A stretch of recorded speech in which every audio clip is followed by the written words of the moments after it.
I had a friend, John, who told me a story that stuck with me.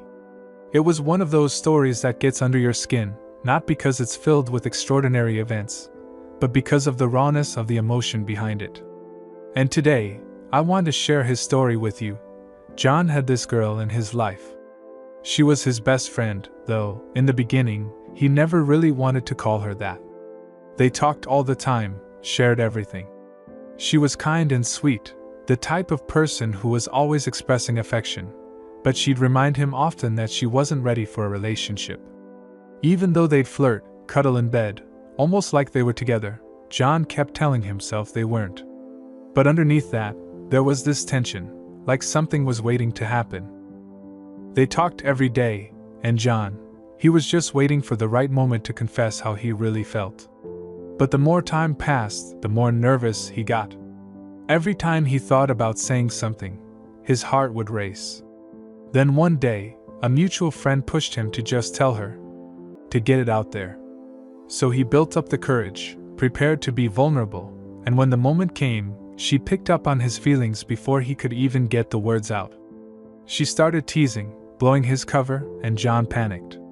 He tried to shut it down, but it was too late. She knew. And after that, things changed. They stopped messaging as much.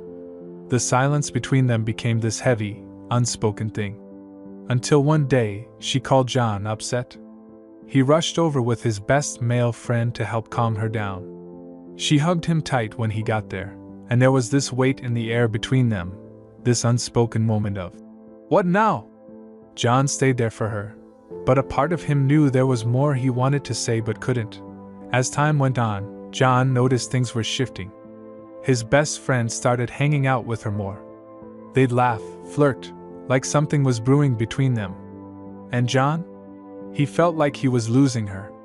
It was torture, watching her grow closer to someone else while he stayed silent about his feelings. Eventually, his friend started dating someone else, and that gave John a bit of hope.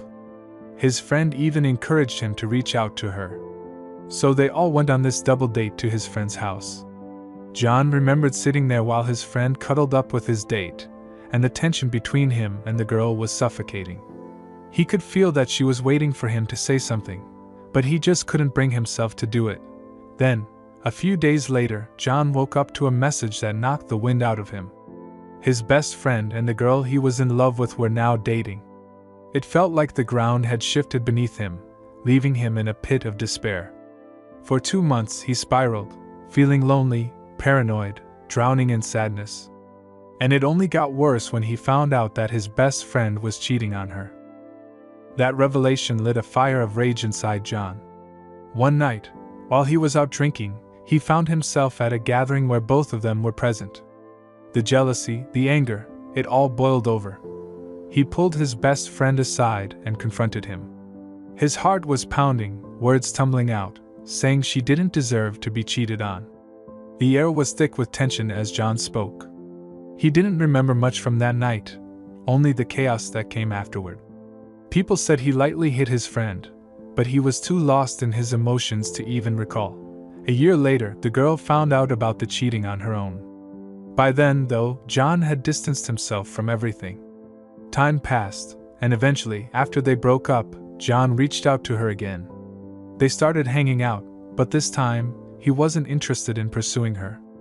Ironically, now she seemed more drawn to him than before, but John had found a sense of calm. He chose to keep his distance, respecting the history between them. They became friends again, though things were never the same. They could joke about the past, but deep down, the memory of what could have been still haunted John. Even after dating other girls, John told me, none of them ever quite measured up to her. She was special in a way that was hard to explain, like there was something unspoken between them that lingered, no matter how much time passed. Then came one night that changed everything. John and a friend were driving around, high on LSD, when they spotted her walking down the street. John said it was like a switch flipped inside him. He felt every buried emotion surface all at once. It wasn't just the drugs, it was real. He couldn't escape the weight of his feelings anymore. A few days after that moment, John got a tattoo on his hand, a mark that symbolized a love he had never been able to fully express to her. It felt monumental at the time, a permanent reminder of what she meant to him. But then, not long after, he found out she was seeing someone else.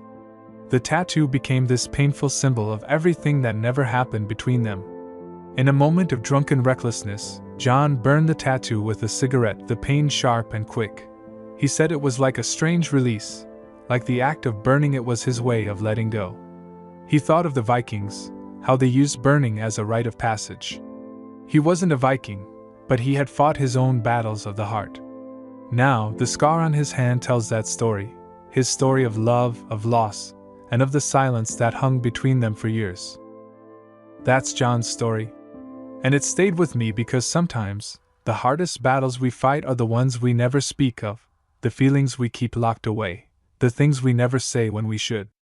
And those scars, both physical and emotional, they stay with us long after the moment is gone.